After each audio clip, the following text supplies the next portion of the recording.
Hello বন্ধুরা, কেমন আছো তোমরা সবাই? আশা করি তোমরা অনেক ভালো আছো আর তোমাদের ভালোবাসাতে আমিও অনেক ভালো আছি। আজকে রান্না করছি চুনো মাছের চচ্চড়ি পেঁয়াজ দিয়ে। তো সেই ভিডিওটাই তোমাদের সাথে শেয়ার করছি। তো বন্ধুরা, তোমরা সবাই দেখতে থাকো আর আমার সঙ্গে থাকো। বন্ধুরা, এই যে মাছ তোমরা দেখতে পাচ্ছ, এর মধ্যে কিন্তু বিভিন্ন ধরনের মাছ রয়েছে। তার মধ্যে রয়েছে পুঁটি মাছ, লাঠা মাছ, আরও অনেক রকমের মাছ রয়েছে, সেগুলোর নাম কিন্তু আমি জানি না, তাই তোমাদেরকে সেই মাছের নামগুলো বলতে পারলাম না। তো তোমরা দেখতেই পেলে প্রথমে আমি লবণ হলুদ ভালো করে মাখিয়ে নিয়েছি মাছে, আর তার আগে তো মাছগুলো ভালো করে কেটে বেছে ধুয়ে নিয়েছি। এবার কড়াই তেল দিয়ে তেলটা গরম করে আমি সব মাছগুলো অল্প অল্প করে কয়েকবারে ভেজে নেব। তো ততক্ষণ তোমরা সবাই আমার সঙ্গে থাকো।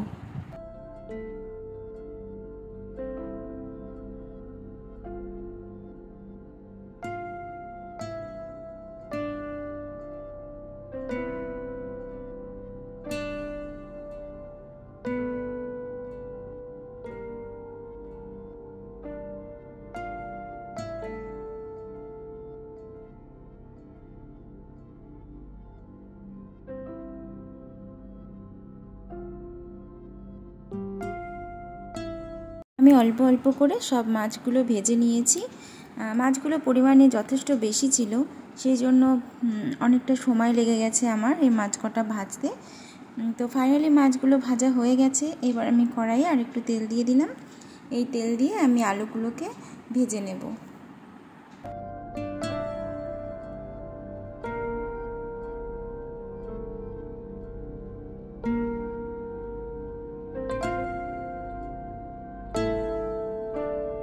গুলো আমি লম্বা লম্বা আর পাতলা পাতলা করে কেটে নিয়েছি। আলুটা কিছুক্ষণ ভাজা হয়ে যাওয়ার পর আমি একটু লবণ আর একটু হলুদ দিয়ে দিলাম। এবার আলুগুলো ভালো করে ভেজে নামিয়ে নেব।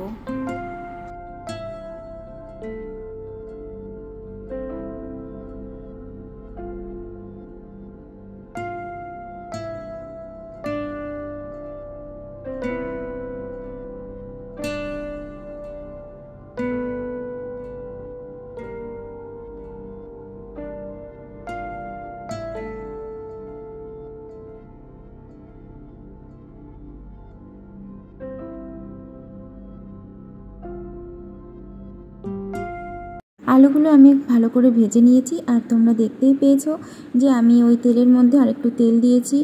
আর এবার কালো জিরে ফোড়ন দেব। কালো জিরেটা একটু সামান্য ভাজা হলেই আমি এর মধ্যে পেঁয়াজ আর কাঁচা লঙ্কা দিয়ে দেব, আর পেঁয়াজটা ভালো করে ভেজে নেব। তো ততক্ষণ তোমরা সঙ্গে থাকো আর পুরো রান্নাটা দেখতে থাকো।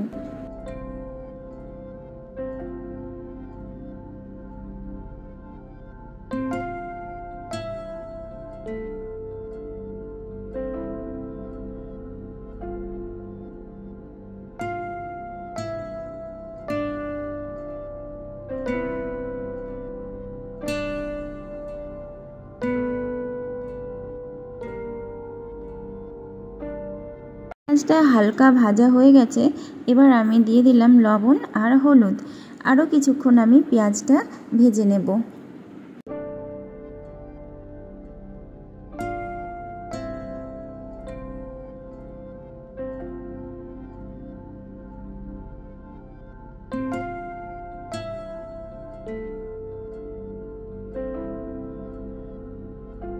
পেঁয়াজের মধ্যে আমি সামান্য পরিমাণ জল দিয়ে আর একটু ভেজে নিলাম। এবার আমি একটা মশলা বেটে রেখেছি, শুধু রসুন আর আদা।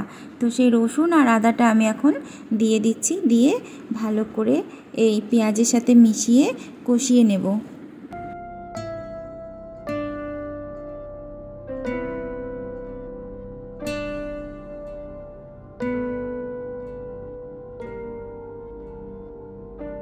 আর সামান্য একটু কাশ্মীরি লঙ্কার গুঁড়ো দিয়ে দিয়েছি শুধু কালারের জন্য। তো বন্ধুরা, এই রান্নাটাতে কিন্তু আমি আর অন্য কোনো মশলা দেব না। এবার আমি এর মধ্যে ভেজে রাখা আলুগুলো দিয়ে বেশ কিছুক্ষণ কষিয়ে নেব, যতক্ষণ না এই মশলা দিয়ে তেল বেরিয়ে আসছে।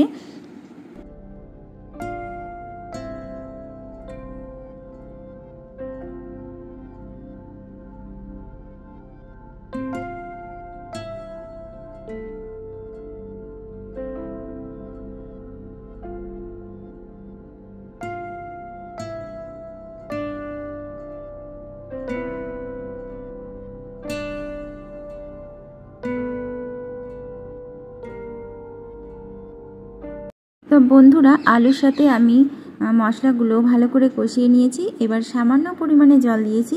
এই রান্নাটাতে কিন্তু বেশি জলের কোনো প্রয়োজন নেই, তাই সামান্য পরিমাণে জল দিতে হবে। জলটা দেওয়ার সাথে সাথেই কিন্তু ফুটে উঠতে শুরু করেছে। এই পর্যায়ে আমি সব ভেজে রাখা মাছগুলো দিয়ে দেব, আর সব মাছগুলো দিয়ে আমি বেশ কিছুক্ষণ রান্না করে নেব।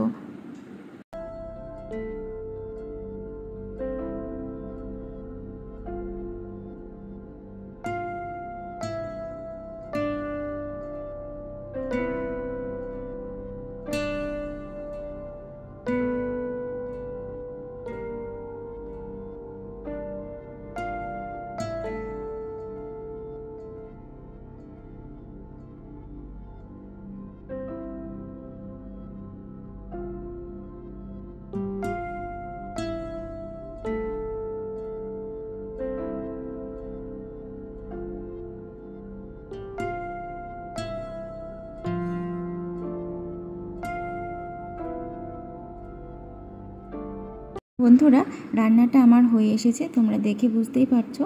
জলটাও কিন্তু অনেকটা টেনে গেছে। এবার আমি উপর দিয়ে গরম মশলার গুঁড়ো ছিটিয়ে দিয়ে ভালো করে মিশিয়ে নিচ্ছি। আর নামানোর আগে আমি 1 চামচ ঘি দিয়ে নামাবো।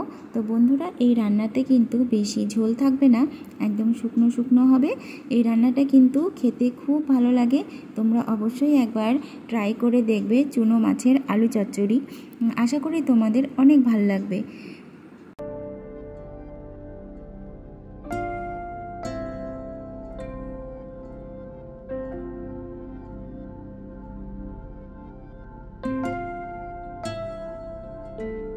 আমার হয়ে গেছে বন্ধুরা। এবার আমি নামিয়ে একটা প্লেটে তোমাদের দেখাচ্ছি রান্নাটা কেমন হয়েছে।